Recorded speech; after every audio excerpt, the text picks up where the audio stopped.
Hello everyone. I'm Nisha Yadav from the Tata Institute of Fundamental Research, Mumbai. I have been studying the Harappan script for more than a decade now, and in my presentation today I would like to highlight some of the major results of our study so far on the subject.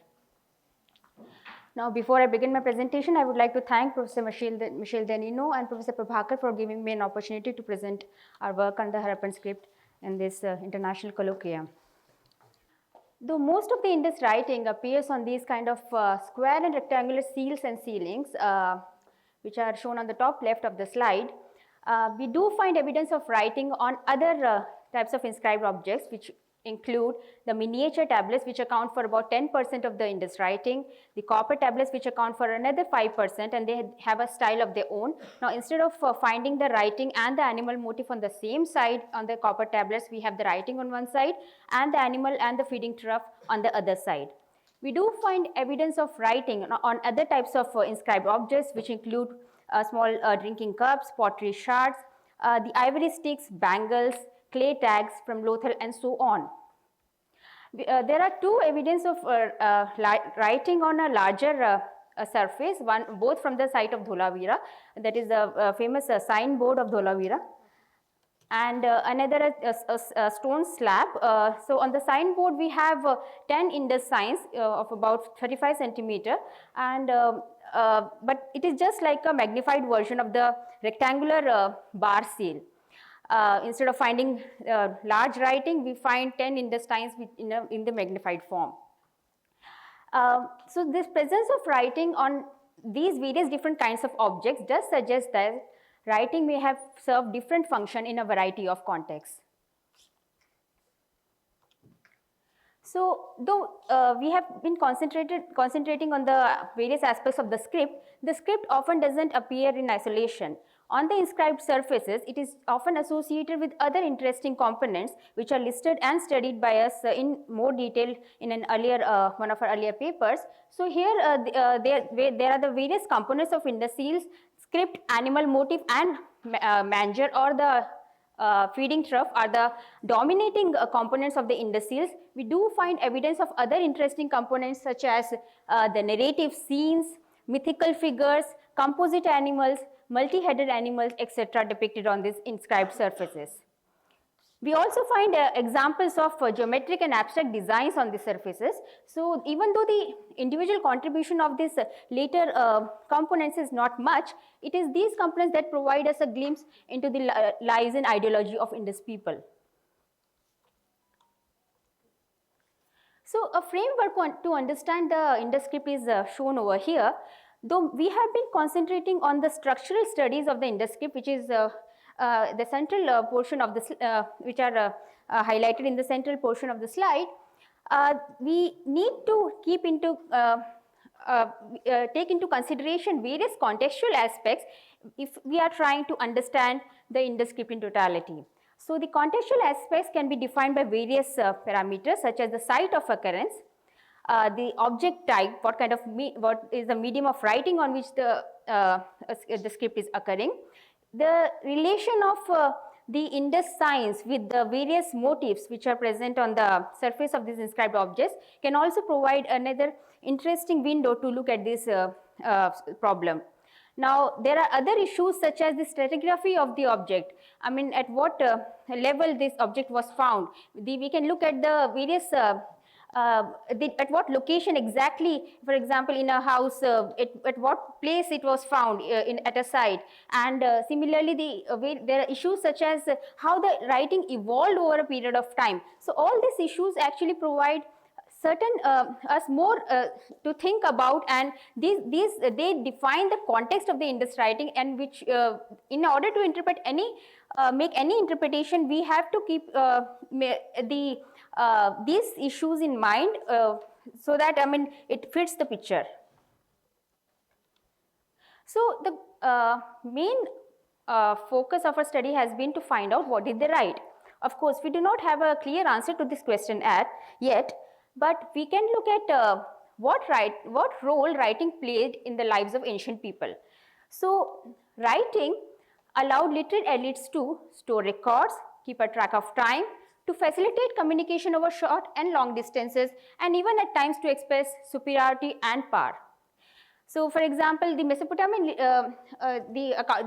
they used the writing system mostly for the accounting purposes. The Egyptian hieroglyphs were used for religious purposes and so on. But the ambiguity associated with the context as well as the usage of Indus signs has made the problem of Indus writing system even more challenging. And what adds to the challenge the following thing. The texts are very short and brief. The average number of signs in Indus text is just 5. The longest single line text consists of just 14 signs, and the longest text, which again runs in 3 distinct lines, consists of just 26 signs. Secondly, we do not have enough information about what language or languages these people used to speak. And finally, lack of bilingual or multilingual objects such as Rosetta Stone adds to the problem of decipherment. In spite of this, there have been hundreds of attempts to read the Indus script, but the problem remains unsolved. So what is our approach? We decided to look at the problem afresh. We make no assumptions about the nature, content or purpose of the undeciphered Indus script. What we did was we used techniques developed in the field of computer science that can probe specific aspects of various types of data. The objective of our study was to first of all identify the structure and nature of a collection of written material, especially when the background knowledge is not enough. And the present approach can then be used to identify the syntactic framework for the Indus script, which can be used to evaluate various claims of decipherment. Now, given a piece of writing, the ordering of signs in the written text can be random, where there is no correlation between the signs of that piece of writing. It can be very rigid, that is only some signs can precede or follow a given sign, or it can be somewhere in between, that is it can be flexible, where there exists a degree of freedom in choosing the order to allow expression of a variety of information. And languages, natural languages would generally fall in the third category. Now, here we identify some of the computational methods that can be used to infer the syntax of an undeciphered script, here in this case the Indus script. So, we start with the sign frequency distribution. So, if we take a look at the sign frequency distribution of Indus script, we find that very limited number of signs account for a majority of the bulk of the corpus, and there are very large number of signs which occur very rarely in the corpus. So, to quantify, only 67 signs out of the 417 signs account for about 80% of the writing, and this sign frequency distribution of Indus writing follows the Zipf's Mandelbrot law. Now, this law is generally followed by many linguistic systems, but it is also followed by many other non-linguistic systems such as city size distribution, income distribution also follow this law, but it does indicate that there is an order. So, it is not enough to say that it is a linguistic system, but it is an ordered system. Now, if we take a look at the pattern of usage of these signs which occur at the beginning and ending position, we find that there are certain signs which, if you just take a look at the corpus of the Indus script, you find that the diamond shaped sign, the sign number 267, most often occurs at the rightmost extreme, that is the beginning position of an Indus text. And there are certain other signs which also generally occur at that position. Now, similarly, 342, the most frequent sign in the Indus sign list, is the most frequent text ender also, and there are certain other signs which also occur at this location. Now, talking about the direction, there have been several external factors that led researchers to come to a conclusion, and this is the only aspect on which there is some consensus amongst the researchers, and it is believed to be right to left. Now, what led the scholars come to this conclusion? See, there are issues such as when we go from right side to the left side on an Indus seal, you find cramping of signs due to lack of space. At times, you find the text ending sign occurs on the next line. So, there is an overflow of signs at times because of the lack of space. The writer has actually taken the last sign in the next row. Now, there are also examples of writing where you find clockwise writing going in the clockwise direction. So there is a space on the right side. So these kind of issues actually led the scholars to say that it looks to be right to left. Now, in order to understand the pattern of usage of the signs which occur at the beginning and ending position, we can do that very nicely using the cumulative frequency distribution plot, which is shown over here. Now, the blue curve is for the beginner signs and the red and the green curve is for the ender signs. Now, the sequence S1 to S5 is just a sample text to understand the what is going on. So, there are the signs. There can be a lot of signs which can occur at the position S1, that is the beginning position of the index text, and there can be many signs which can occur at the ending position, that is the position S5. Now, when we plotted this curve, this graph, we found that just 20 signs are enough to account for 80% of all text enders. So, if we just take a look at all the signs which can occur at the position S5, just 20 signs can account for 80% of all of them. But we need to have about 80 signs which can to account for similar percentage for all text beginners. That is 80% of all text beginners. To have that percentage of index text beginners, we should have about 80 signs. So, there is more flexibility in choosing a sign as a text beginner than a text ender. Index signs can index text can have this can be started by a large number of signs, but they can be ended by a very limited number of signs. So, this asymmetry in the usage of beginners and enders in the index text itself provides clues about the logic and presence of structure in the writing. Now, the first question which we wanted to answer was, are index texts just a collection of randomly ordered signs, or is there any sequencing? And in order to check this, we shuffled all the signs in the written text and checked how often we can get similar sequences by chance and compared it with the real index data. So, we just compared the nature of correlation in the index data with respect to the randomized sequences. And it was found that there exist sign combinations which occur far more frequently in the index data set than what is expected by chance. So, there are certain sign pairs, triplets and quadruplets occurring far more frequently in the index text, and that can just not occur by chance. So, if there are certain sequences, we were curious to find out how are they distributed in the index corpus. So, that brought us to the next piece of analysis, where we performed the positional distribution of frequent sign sequences. And here I give you an example of sign pairs. So, if you take a look at this set of index text, you can see that this pair 267 followed by 99 is the most frequent text beginning pair. About 85% of times it starts the text. This pair occurs, the 336 followed by sign number 89. 89% of times it appears in the middle of the text, and this pair has a favorite location at the end of the text.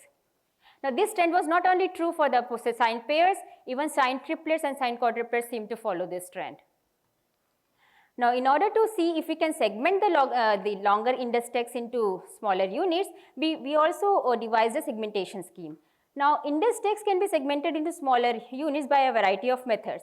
We can just compare longer and shorter text on different objects. So, it can be done by this. This is the text number 4254, which is a longer text, and we can just look for smaller text in the corpus, and we found 3 instances, and because we found these instances, we can just segment the text like this.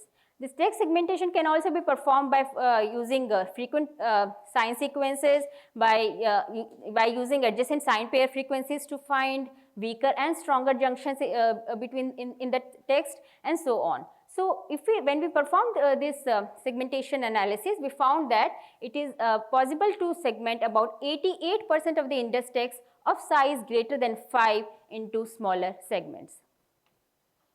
Now, with this much analysis, it was clear that the index texts are certainly dictated by certain set of rules. There is an underlying grammar. So, we decided to create a statistical model of the index script to study the structure of the script further.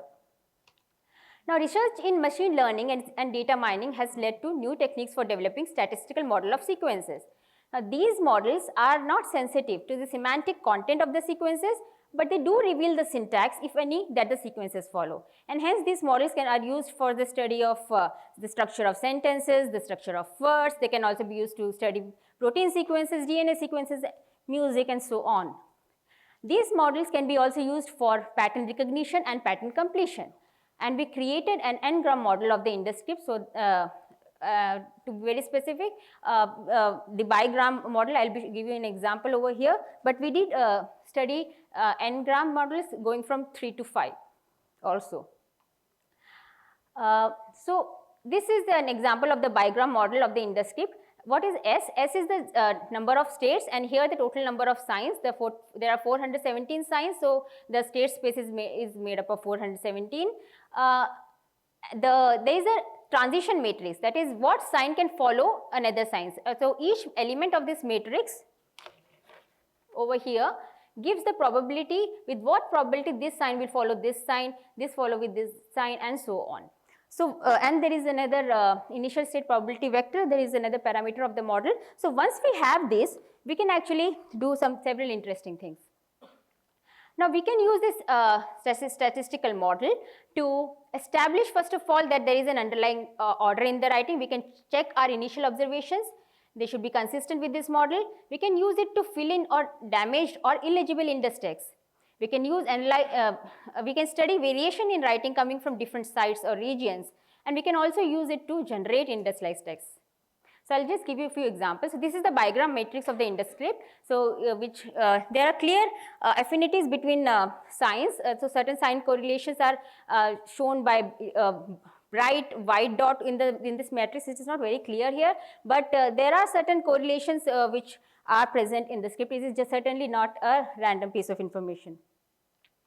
Now, we can extract text enders and text beginners from this matrix by making proper queries. So here we can see again we get this 267, this 293. The most frequent text beginners can be extracted from the matrix, and similarly the most frequent text enders can also be extracted, this being the most frequent text ender. So it was consistent with our initial studies. We can find signs having specific syntactic functions also using this, and which is actually given in more detail in this study. We can use it to restore parts of the broken of text on broken seals. Now, this is an example of a broken seal, and this text is missing because this piece is also missing from the data. So, how we can go about the restoration of damaged INDUS text? Now, in our corpus, there are certain texts where there are signs which are marked by this kind of asterisk symbol. That means this is a doubtfully read sign, and we can use our model to check whether this reading is correct or not. And how do we go about it? So, if we want to perform the restoration of this text, we just knock off this sign from the text and then ask our model to complete it. And in most of the cases, the most probable restoration matched the reading properly. And there were some also other suggestions which sign can actually come at this location and so on. So the model was able to predict the signs with about 75% accuracy. We also performed an interesting experiment. We said, okay, what if we don't give anything to the model and just say, okay, give us the most probable 4 sign text. And we found that there exist exact matches of text for a text of size 4, length 4 and length 5. But in case of length 6 text, we did not find an exact match in the corpus, but we found the text number 1322, which was differing from this text only by the presence of these 2 signs, but the other sign pattern was quite consistent. So that was quite interesting. Okay, and then there are seals which are found at the West Asian sites, and in those seals we find the certain sequences which generally don't occur from the seals coming from the typical INDUS region. So how can we go about looking at these seals in using our model? So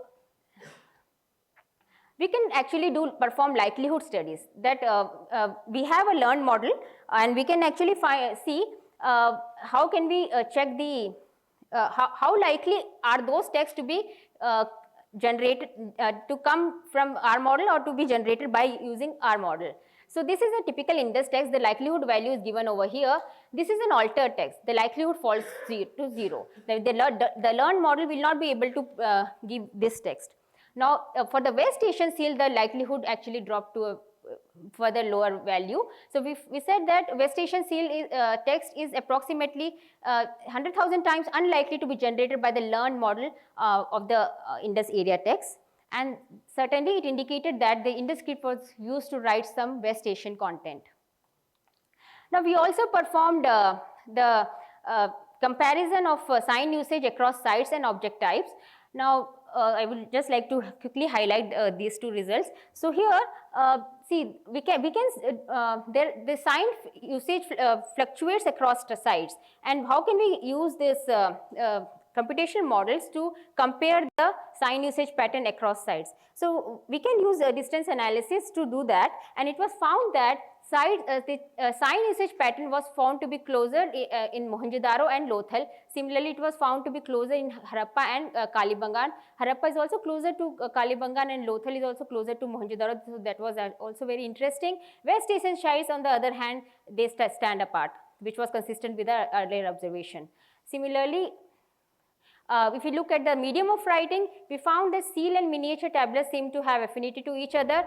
Seals and pottery graffiti were found to have a similar pattern of sign usage, and this was really interesting because in an earlier study where Professor Kanwar had showed the evolution of writing, he shows how writing the INDUS signs appear initially on the pottery graffiti, and finally we start finding those signs and sign sequences in the later INDUS texts on the INDUS seals, and that fact also came out very clearly in this study. Now, we also looked at some issues related to the design of INDUS signs. Now, the sign design themselves vary in their complexity. So, for example, this is 1/4 of the sign list, and here there are a series of signs which look like different forms of stick figures. There are another set of signs which look like animal, fish, and so on, by the visual appearance only. There are other set of symbols which look like numbers, but they may have served some other function in the INDUS script as well. Certain signs seem to be a compound of other signs. So this sign seems to be a compound of sign number 1 and 328, and certain signs are also varying with each other with the presence of some types of modifiers. So this fish sign is differing from this sign by the presence of a hat. So what we did was, we first of all identified the design element of INDUS signs. We found about 154 basic signs, which were very simpler signs in the sign list. We also had a category of provisional basic signs. What was different from this basic sign and provisional basic sign? Provisional basic signs did not have an independent occurrence in the sign list, and but they were occurring in the design of other signs of the signs. Now, there were certain elements which which were classified as modifiers. So there are two modifiers which are shown over here: the 4 sign stroke and this hat, which occur on various different signs. So once we have these design elements, we can go back to the sign list and we can decompose the signs using these design elements. And this is how we classify the signs, basic signs, into composite signs. 2 broad categories were identified, and the composite signs are further classified into compound signs and modified signs. Now, we wanted to see whether these compound signs are a compact version of these 2 sign sequences, or there is something else going on. So in order to do that, we compared the environment of this or pattern of usage of the compound sign with the component sign sequences, and it was found that in most of the cases, the constituent elements in any combination and the composite signs do not share identical environment. That means they are not merely compacted version of the possible sign sequences created for brevity, but they seem to have some other function in the INDUS text. To end with, I would just like to show, this is a study where we tried to compare the pattern of usage with various different types of linguistic and non-linguistic systems. So here, what we actually compare is the conditional entropy, which is a mathematical quantity which tells us how flexible is the sign system. If we take a sign in any sign system, how much flexibility do we have in taking or choosing another a sign which can follow it? So there are 2 control systems over here. This is a very flexible system, and this is a very rigid system. And these are the various different data sets which were included in the study. We had INDUS, English language, Sanskrit, Old Tamil, Sumerian data, DNA, protein, Fortran, and so on. So we found that INDUS sat very well on this band, which was taken up mostly by the linguistic systems. This is the curve for the Fortran, and music will come somewhere over here, and DNA and protein sequences were also on the random side.